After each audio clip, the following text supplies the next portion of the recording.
Hello, hello, and welcome everyone. Please take a moment to drop where you're joining us from in the chat. As we wait for everyone to join us, we will get started at the top of the hour.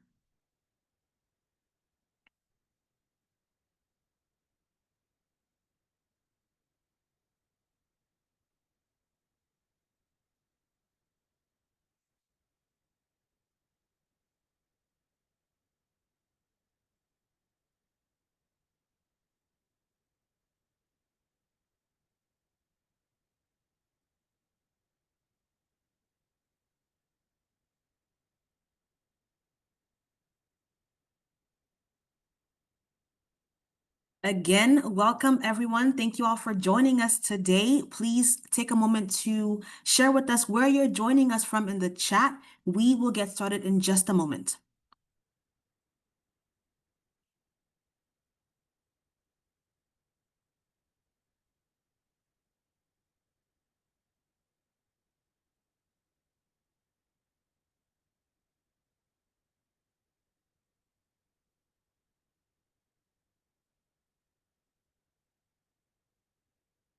All right, good afternoon and welcome to Advanced CTE and ACTE's 2025 Mid-Year in Review webinar, where we will be sharing some high-level CTE policy updates.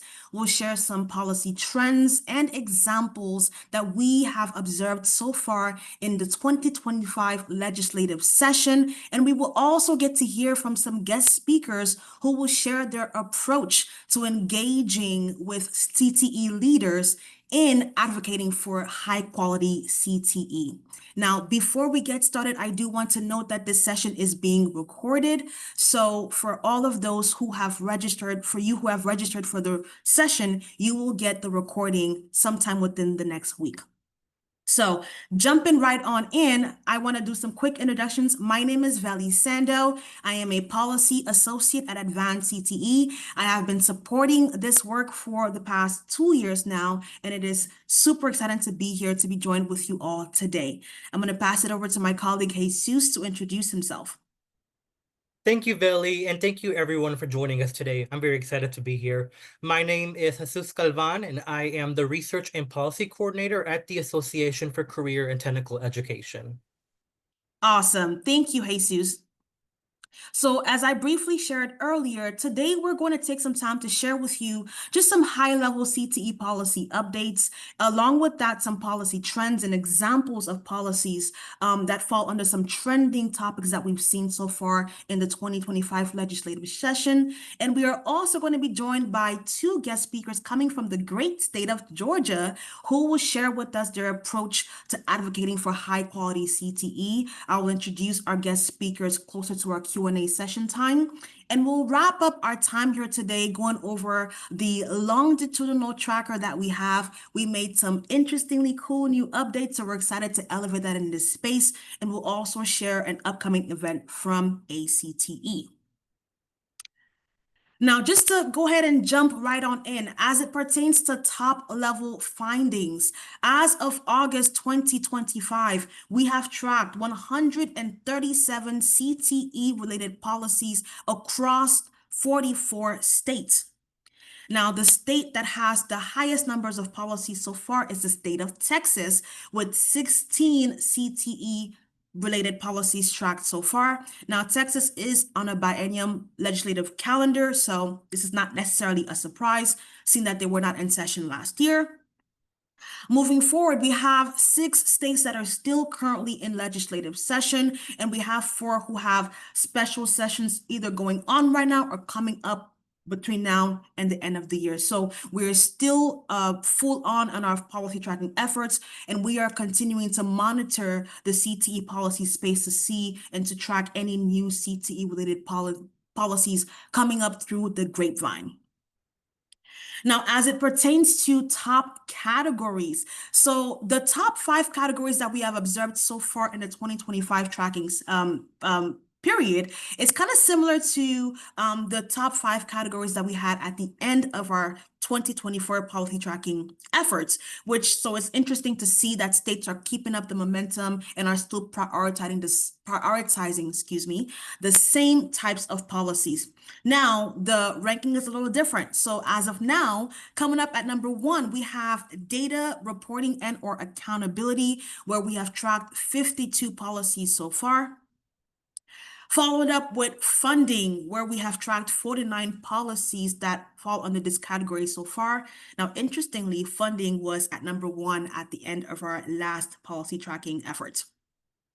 Now, moving on to number 3, we have industry partnerships at 47 policies, followed up with access and supports coming up with 38 policies so far. And then last but certainly not least, we have industry recognized credentials coming up with 37 policies tracked so far. Now, it is important to note that many of the policies that we track fall under multiple categories, and these numbers reflect just that. Now, moving forward, we're going to have Jesus give us some examples of policies according to some of the trends that we have seen so far. So you will notice that the examples we're about to share are not necessarily aligned with the top categories, but we have noticed some trends in our policy tracking efforts this year, and we would like to elevate some examples that fall under those trends. So, Jesus, take it away. Thank you, Velie. So as Velie already indicated, instead of presenting policy examples from the top policy categories that we have tracked so far, we are instead wanting to focus on different emerging trends that we noticed states were focusing a lot on this year so far. So the first trend I want to talk about is policies that strengthen talent pools in niche career industries. Now, these are policies that are aimed at propelling students and workers to enter very specific industries in their state, either because the state is looking to expand their capabilities in that industry, they want to alleviate worker shortages, or that industry is also just a stronghold for the state. So the first policy example I want to talk about is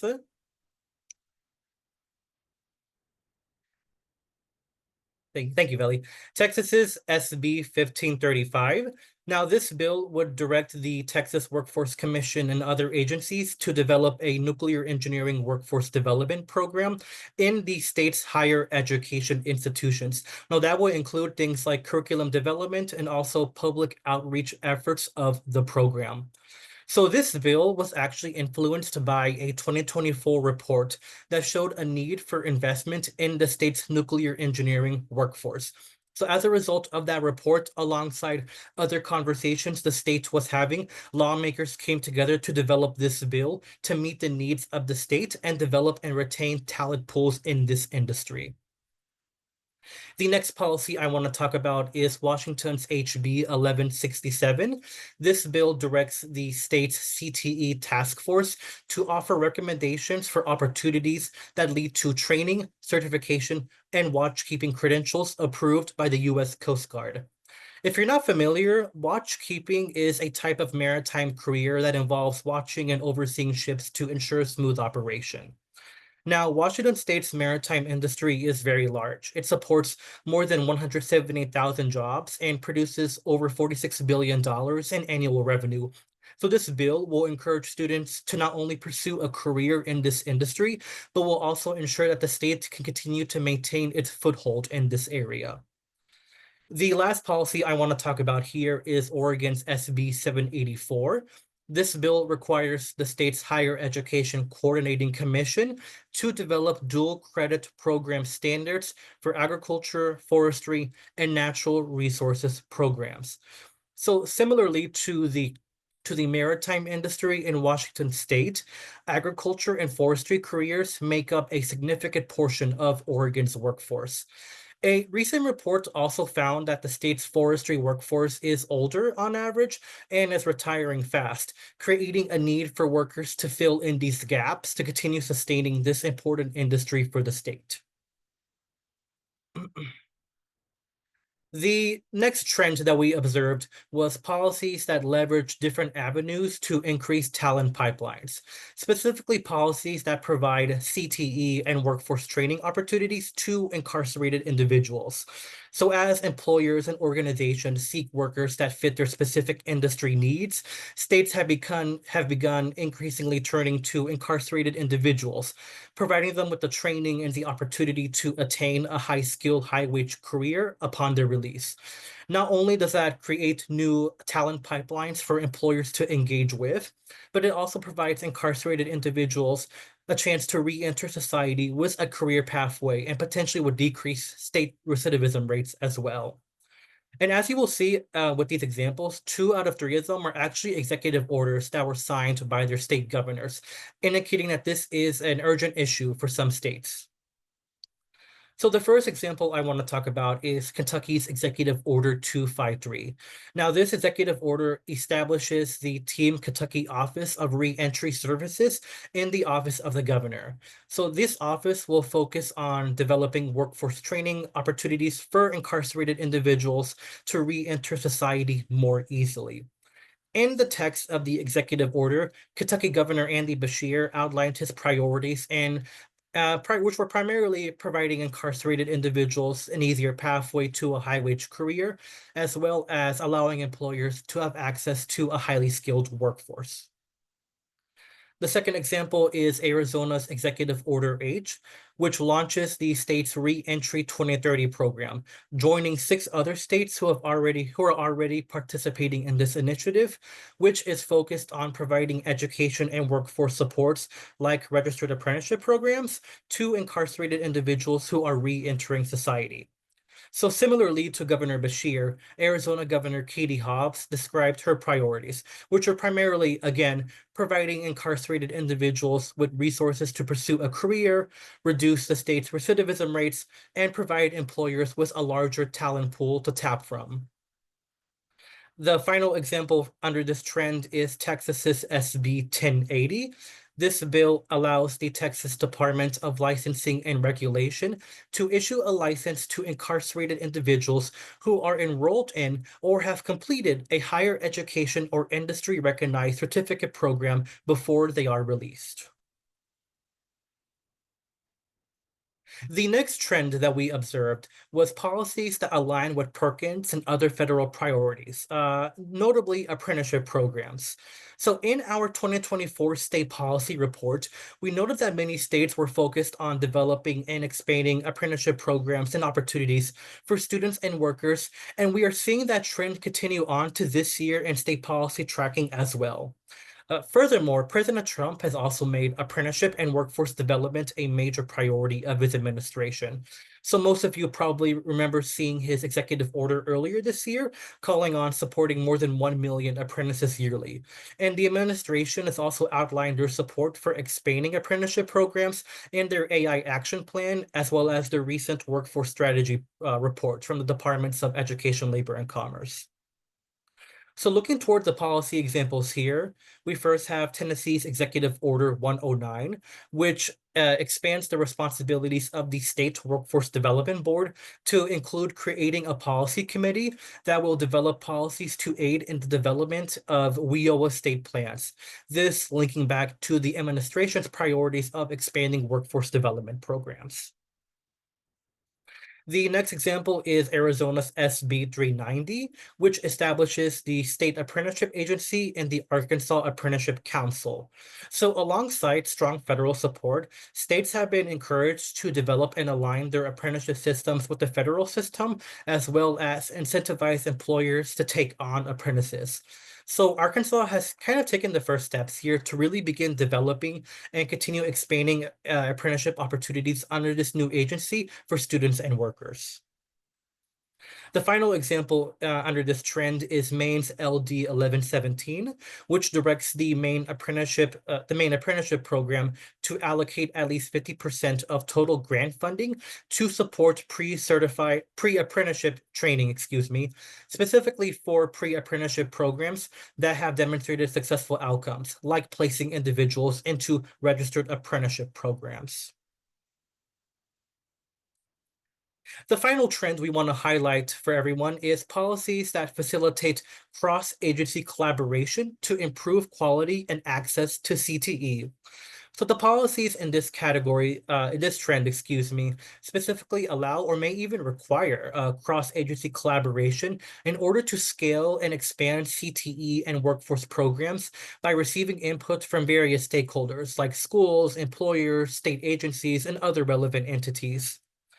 So the first example for this trend that we observed was Colorado's Executive Order 6, which directs the state's higher education, labor, and other related agencies to collaborate with the Office of the Governor and the State Department of Education to improve post-secondary education and skills training. So Colorado Governor Jared Polis has been doing a bit of work in CTE, especially during his time as chair of the National Governors Association. So this executive order kind of encapsulates some of those efforts in his state. The second example is Missouri's Executive Order 16, which directs the state's Department of Elementary and Secondary Education to engage with secondary, post-secondary, workforce, and other relevant stakeholders to improve the state's CTE programs. Some of the issues that they will be focusing on include promoting youth apprenticeships, reviewing current CTE programs to identify needs, areas of improvement, and expand career advising opportunities for students. And the final policy, but certainly not least, is Florida's HB 681, which would allow apprenticeship providers to partner and split apprenticeship funding costs with a local education agency. Okay, so with all of that being said, I will now turn the presentation back over to Velie so she can introduce our panelists and lead our next discussion. Velie, back to you. Awesome. Thank you so much for going over those examples, Jesus. We hope that these examples give you something to think about and hopefully that you're able to use them as models to apply for your own state context.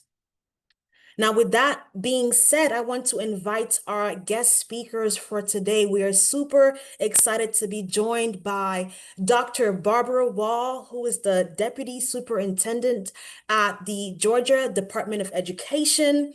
And we're also joined by Dr. Valerie Lowe, who is the Chief of Community Engagement and Lifelong Education at Forsyth County Schools.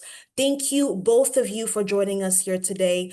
For some of you who may have seen our flyer, we were supposed to be joined by Jody Reeves, but she had a family emergency. So again, thank you, Dr. Lowe, for joining us on such short notice. I want to open the floor for the both of you to just do some very quick introductions. So Dr. Wall, let's start with you. Well, thank you so much for having us today. This is some exciting work that we really enjoy doing as part of our job. So thank you for having us. Of course.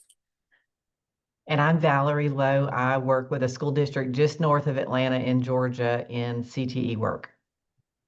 Awesome. Again, thank you to the both of you for joining us here today. We want to have a conversation about ultimately how you both are leveraging your positions and your connections to advocate for quality CTE and impact and influence policy, whether directly or indirectly. So without further ado, I'm going to go ahead and jump right into our very first question. And this one is for the both of you.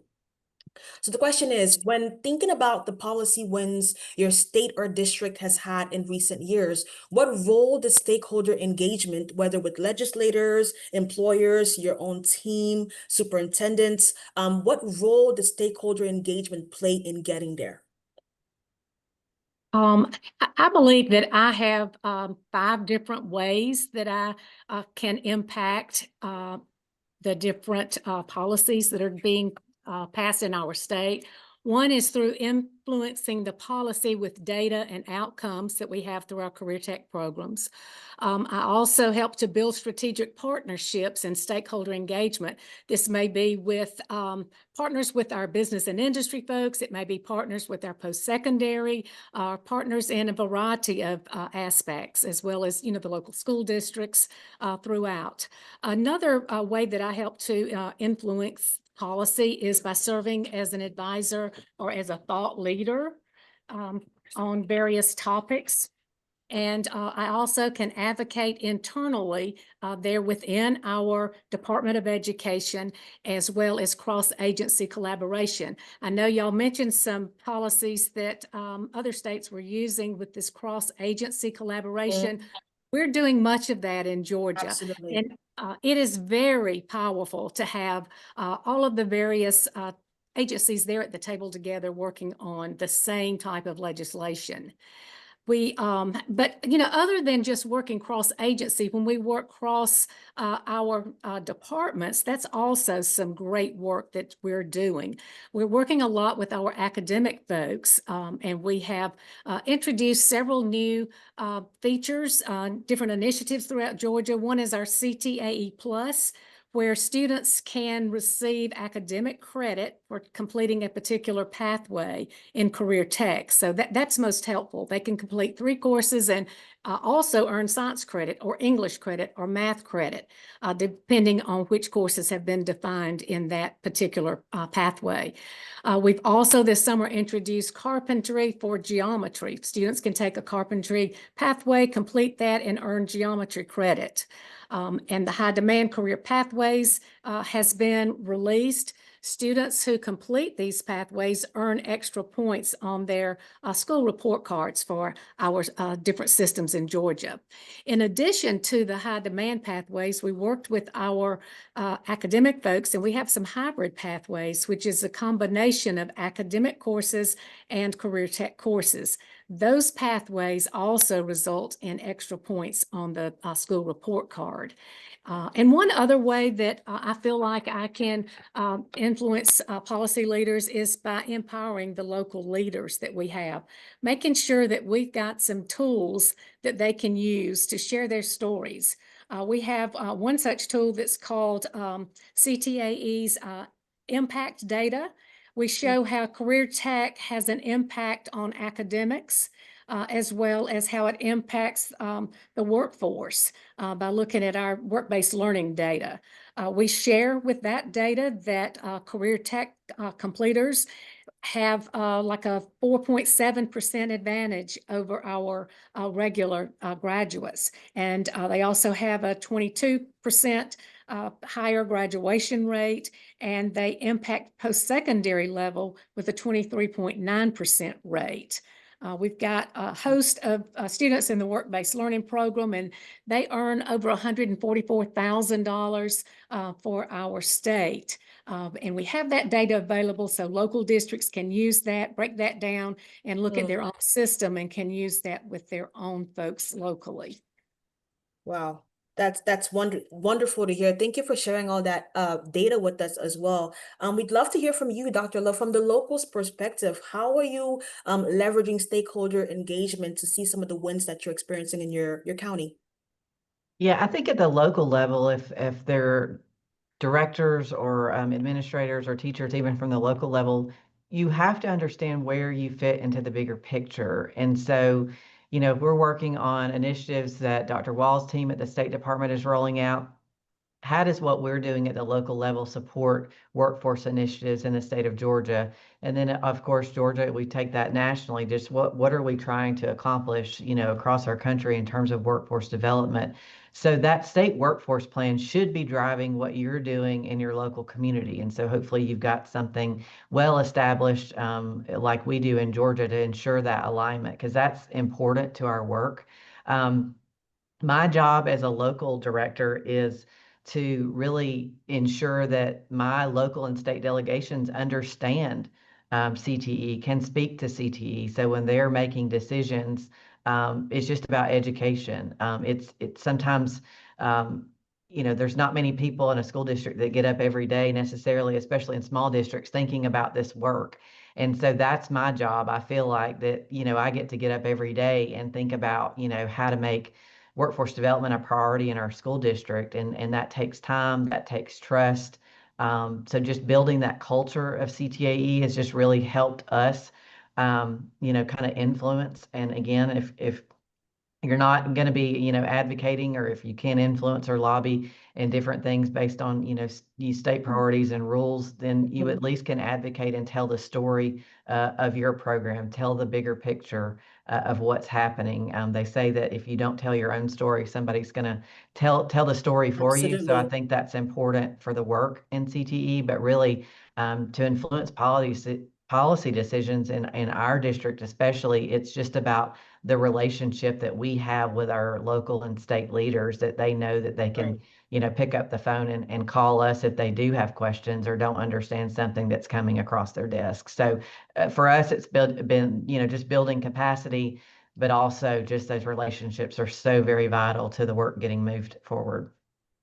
Absolutely. Thank you, Dr. Lowe. And another follow-up question that I had for the both of you, and I think you're already starting to answer that question, is how do each of you see your specific role in informing or influencing policy decisions, whether directly or indirectly? So I know depending on what level of government you're working at, that is obviously different, but I love the part that you're saying about telling the story. So is there anything that you'd like to add to that? And I'd also love to hear from you, Dr. Wall, about what you see in terms of your role and what are the specific direct impacts or indirect impacts as it pertains to state CTE policy. Valerie mentioned something about how do we fit into the rest of the picture. I think that is so important. When we've got a workforce crisis out there, and we can say Career Tech can help with this crisis by providing some workers. I think that is a big plus of what we do.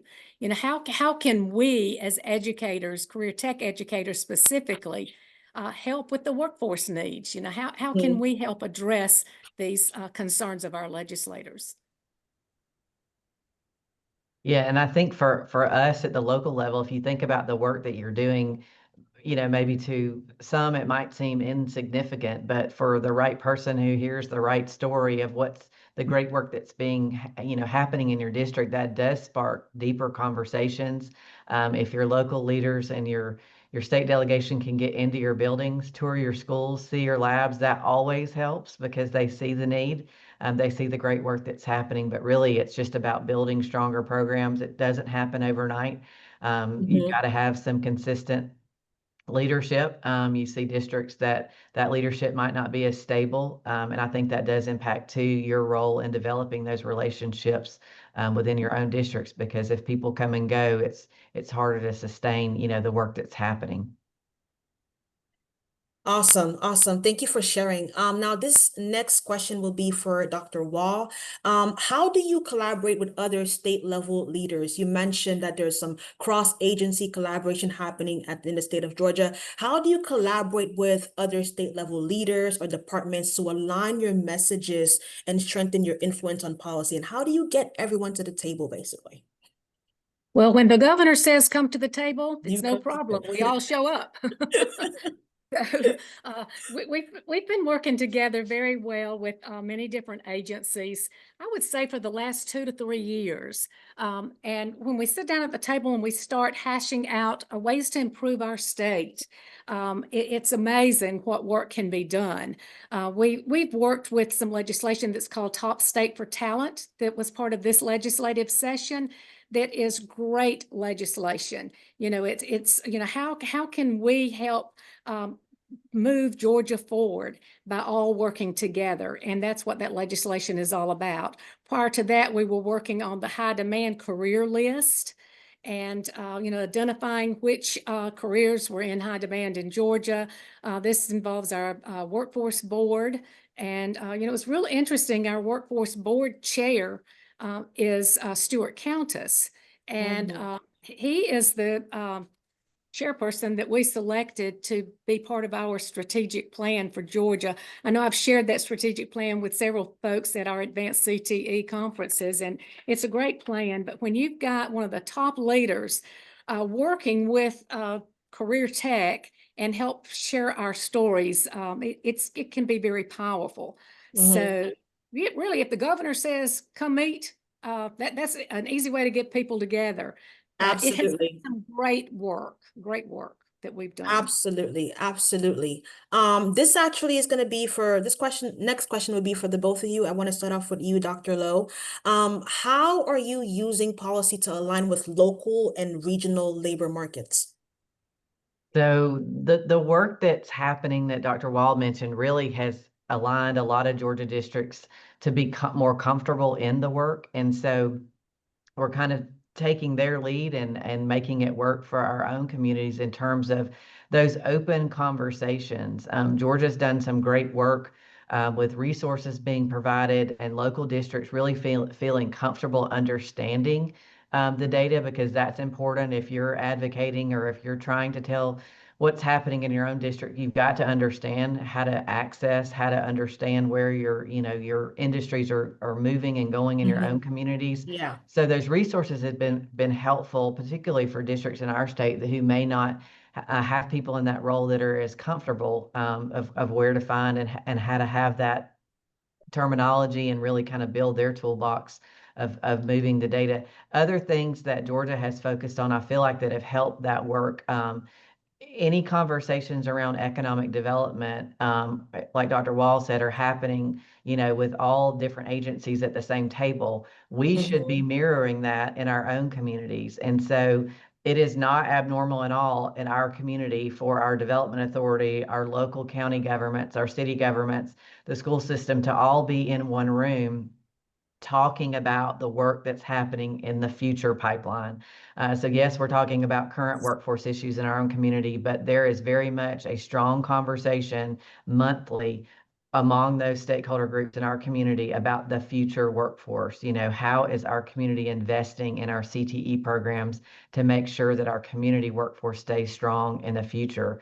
There's an economic development certification process that Dr. Wall and her team have developed that I feel like if states haven't had those or communities haven't had those conversations with local lawmakers, that kind of opens the door to how the work connects to economic development, because a lot of people don't even understand that part. And so that structure has been good for a lot of local communities in our state to say, hey, we're working on this as a school system, but it really involves us all. Let's get around a table, and determine, where we should head next. And I think the biggest thing when working with policymakers or local leaders, your state delegation, is just be open to criticism and feedback. I think that a lot of times we kind of get in silos and we're in our own little education world and we don't want to hear what's out there. But I think that makes us better. I know that challenges us in our own communities. If there's an idea proposed or something that's questioned, it makes us research and figure out the direction that we need to head as a school district. But I think all those things, really the state has opened the door for a lot of districts in Georgia to have those conversations a little bit easier to then tie to policy. Thank you, Dr. Lowe. Just as a quick follow-up, just out of curiosity, these convenings, are they spearheaded by individuals, or is it is there like a policy or like a memorandum of understanding that's in place that facilitates such convenings? There's not. There are best practices, and certainly when we go through the CLNA process, if we're working on Perkins, those types of things, the state has got some great guidance and structures in place for districts to replicate that.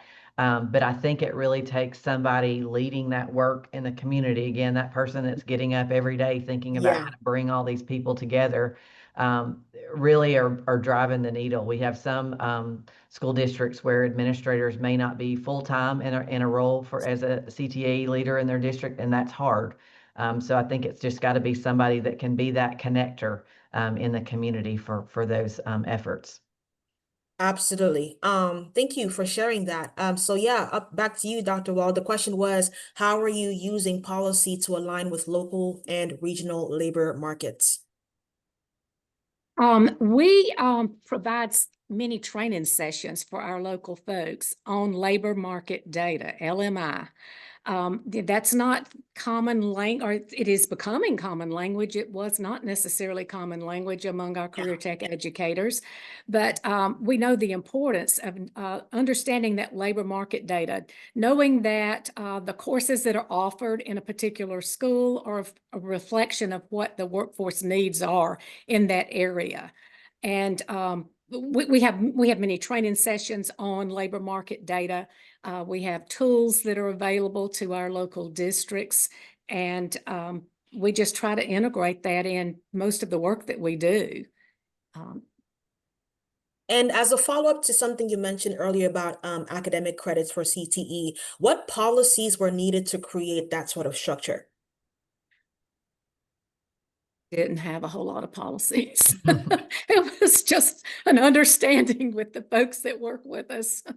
Yeah, absolutely. We know that engagement, cross-agency collaboration, those things are necessary. But when we know that some states are leveraging policy to create those spaces, and others just have folks who are just ready to bring everybody in the table. So trying to Yeah. understand, like, how do we balance the two? Because I do believe Yeah. the two are necessary. Yeah, we do have, many policies dealing with articulation agreements, dual enrollment, those types of things, so that we can get secondary credit at the post-secondary level. That really works hand in hand with a lot of the things that we do. Mhm. Now, this follow-up question will be, this next question will be mainly for you, Dr. Lowe, but Dr. Wall, if you also have some context, please feel free to provide it. What types of resources and tools are you using, Dr. Lowe, to highlight your stories and programs? I think that for us, it's just about having, a strong marketing plan in place. That's kind of the part of the job that I think I like the most, in a lot of ways, is just, how can we highlight to our community? I think that most of us on the call can probably say that if you're working with a parent or if you're working with a community member or a business leader, they will always say, we had no idea all these programs were here, because we're thinking about, the programs when we were in high school. So anytime that we can host an event, we're kind of known for all the events maybe that we have in CTE, but hosting an event or getting parents in front of, our team of leaders at the district office to better understand pathways, get a little bit more comfortable. Anytime we can use consistent terminology, K-12, I think that that's helpful for our families to kind of understand.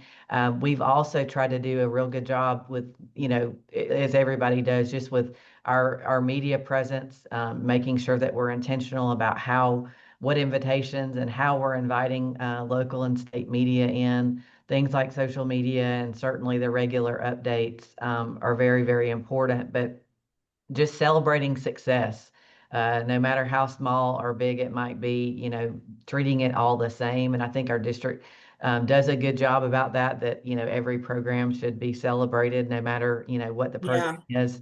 So that's very important. And then we've tried to do a very intentional job, even in the past year or two, of making our partnership structure easier to navigate district-wide, whether it's CTE efforts, fine arts efforts, athletic efforts, because really you're bringing the same people to the table that you would like to have, be involved in your CTE program. So trying to capitalize on that. So we restructured a lot around partnerships. And then again, they can then help create successes in the future. But I think the main thing is just any community event, any parent event, any individual school event, we are there. And people know in our district that they can call on us to come and help with either education or just getting in front of an audience to just tell why we love career tech so much in our district. So we try to capitalize on anything that's happening in the district to kind of slide that in. Now, Sally does a great job of sharing her stories and all. One thing that we do from the state level to help all of our school districts is we worked with Advanced CTE a few years ago. And they helped us develop a PR marketing campaign using CTAE Delivers, as the main thing. So you'll see that used by a lot of different folks throughout Georgia. And we have a lot of tools that can help share stories easier.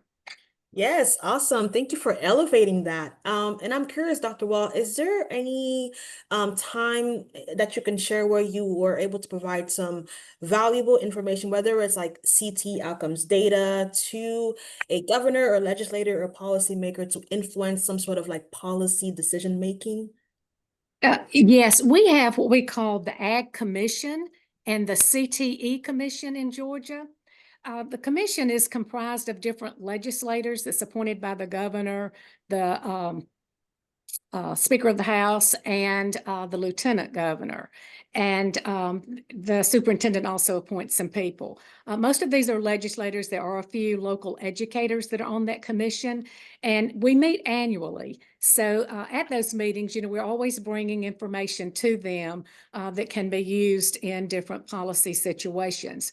A few years ago, there was a study committee on dual enrollment, and we were asked to speak at that study committee. We brought in some students who were actual recipients of dual enrollment that, were doing a great job. So, they were able to share their story with the legislators, which helped, with the legislation that was coming about with the dual enrollment aspects. We're working right now on some success stories about our young farmer program that we'll be sharing with some of our legislators. They've had some Awesome. questions about our young farmer program. So, we want them to see, where some of the successes are with that program and how valuable it is. So we have opportunities a lot to share with our legislators. We share with our board members. Something we started that they absolutely love is called the brag sheets. It's being recognized across Georgia. We publish this 4 times a year with our state board members, and it's basically a list of what's going on in their schools in their district, career tech wise, like which students won first place, which students are considered an officer, maybe at the national level or the state level, which teachers were their teacher of the year, what kind of awards were won in their different schools. And it kind of gives them bragging rights, is why we called it brag sheets, about what's going on in their district, and it helps them know what's going on there. It helps us share our story through them. But we like sharing stories. The Governor's Workforce Summit is coming up in a few weeks, and our plan is to roll out our ROI study for career tech and ag education in Georgia. We've been working with the Carl Vinson Institute of Research over at University of Georgia on that ROI report. It may not be complete by that time, but we'll at least have the big nuggets that we can share with our audience. And that, having time to share with all of these people so that our impact can be part of the policy is quite rewarding. Absolutely. And I would love for the both of you all to highlight quickly because we're talking about learners and their just learner voice in general. What's been the value of having learners provide their own voice and opinions for policymakers, for advocacy efforts? What has been the value in that?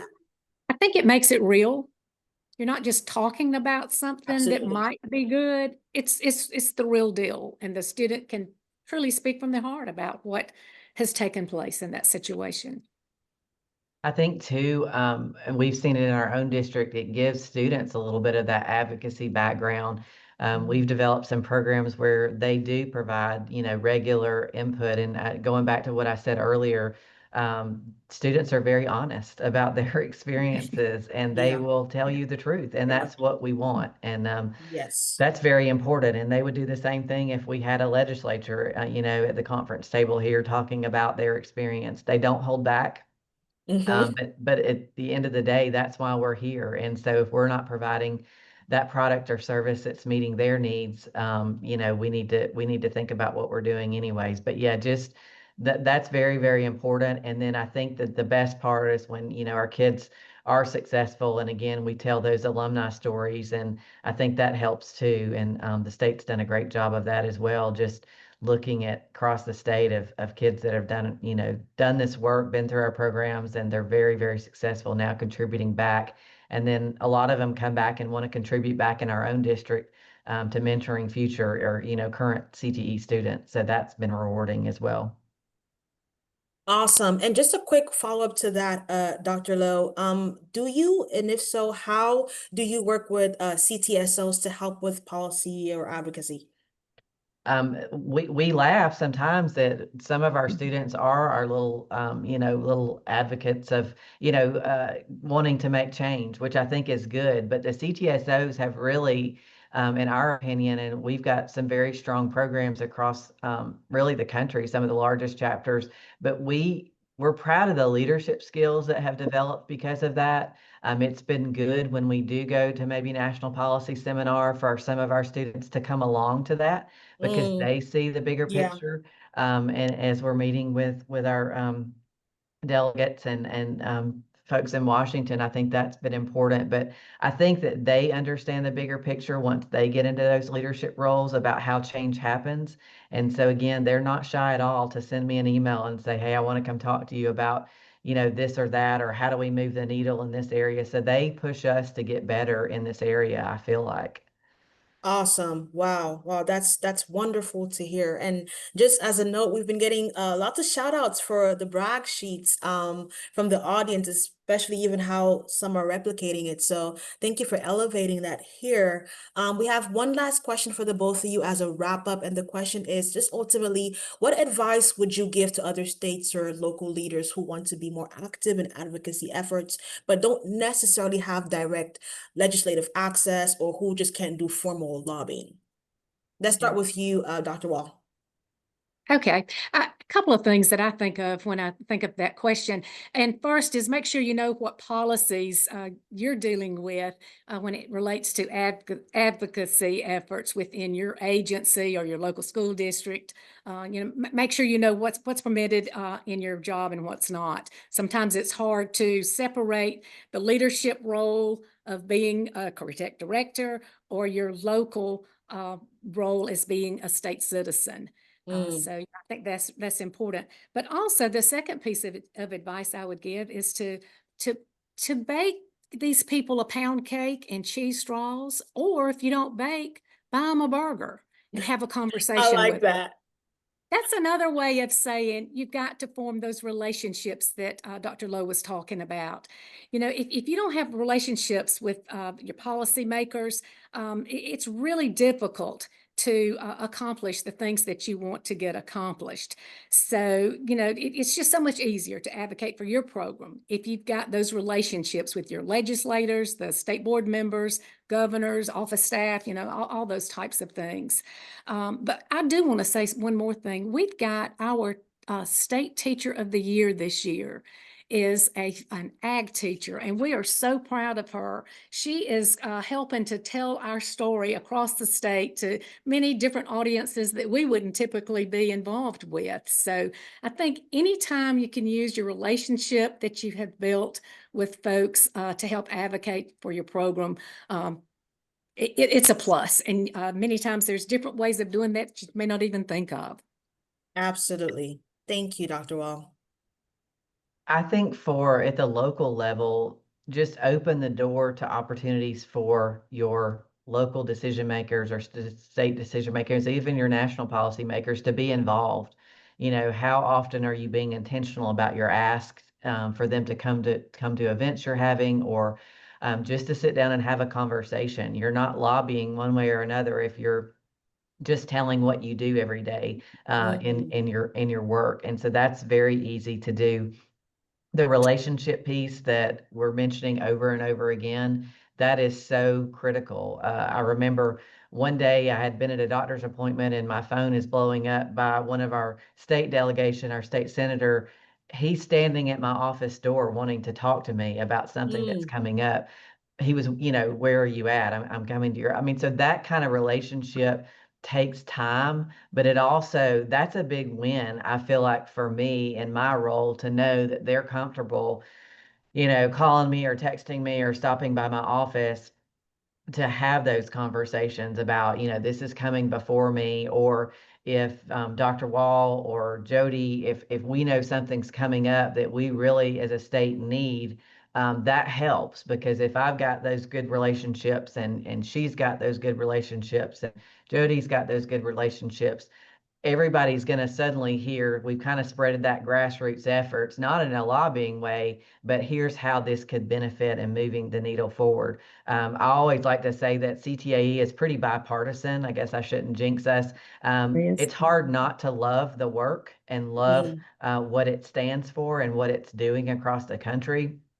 So to me, it's easy to get in front of our legislators and tell the great work happening or sharing some marketing pieces there's nothing controversial or necessarily, or, we're celebrating the work of students getting excited about what's next for their future. So the bipartisan piece I think, helps us a lot in the advocacy work, because, that's not lobbying, that's telling the good work that's happening in our local communities, to do that. And then I always say too, and Dr. Wall does this a lot too, just look outside of your state borders. What's happening across the country? What's happening in other states that you could benefit from in your own local district? Don't be afraid to reach out if you found some great work, or taking advantage of, the opportunities that Advanced CTE provides, and all the other organizations that support the work. Like, just get involved. And then I think that advocacy just happens through your education that you learn over time. Absolutely. Thank you so much for your valuable insights, Dr. Lowe and Dr. Wall. We're super happy to have you join us here today. We hope that we answered all of your questions in the chat or in the Q&A box. But if you have any follow-up questions, please feel free to reach out to me, Dr. Wall or Dr. Lowe, with any follow-up questions via the email addresses in the chat. And I love the transition that Dr. Lowe, you brought us on, because now we're actually going to share with you our longitudinal state CTE policy tracker. And this is a great tool for you to use to kind of see what other states are ultimately doing. So we made some updates that we think you will find very valuable. The tracker in itself, we have this CTE longitudinal tracker is ultimately a repository, and it houses all of the CTE policies that we have tracked ever since the year 2023. I mean, sorry, 2013. Sorry, 2013. So it's about 12 years. And so when you kind of enter the tracker, you have this instructions page that basically gives you a high-level overview of what is in the tracker. And when you enter and you click on the tracker, you are able to sort out CTE policies by state, by year, by systems tags, and by content tags. So you're able to ultimately see what other states are doing, how they're leveraging policies to address some of the content areas or some of the system areas that maybe you are looking to maybe have some changes in. Now, when you go on the trend data, this tab gives a different output. So you're still able to categorize and sort the policies according to the state, the year, the systems, and the content. However, the output gives you the count of unique bills sorted out by year, by state, and by content tag as well. So this is great for your research, your case making, your data purposes. And ultimately, this tracker is very beneficial in case you want to just see what other states are doing according to some of the CTE trends or CTE areas or needs or challenges that maybe you may be facing in your state. So we hope that this tool is more of a use to you now than before. A big shout out to Dan Henderleiter and some of our other staff at Advanced CTE for adding this trend section. And with that being said, if there are no questions for the tracker in itself, we're going to just transition into the last aspect of today, which is ultimately the upcoming events that we have ACTE has, which is the ACTE Vision, happening from December 9th through the 12th in Nashville, Tennessee. Registration is currently open, and you should have a link to the registration being added to your chat right now. Please join us. Jesus and I will be there in person, and we'll be giving you a more comprehensive overview of the policies that we have tracked in the year 2025. Now, that is it for today. But before we let you go, we want to invite you to fill out our mid-year exit poll. We would love to hear feedback from you about how this session was informative or helpful for you. And if you don't have any other questions or comments, please feel free to highlight or fill out the exit ticket, and you're free to go. So thank you everyone for joining us today. We're gonna stick around just to give you all time to fill out the exit poll. But again, thank you for our guest speakers, and thank you, Jesus, for supporting in the session.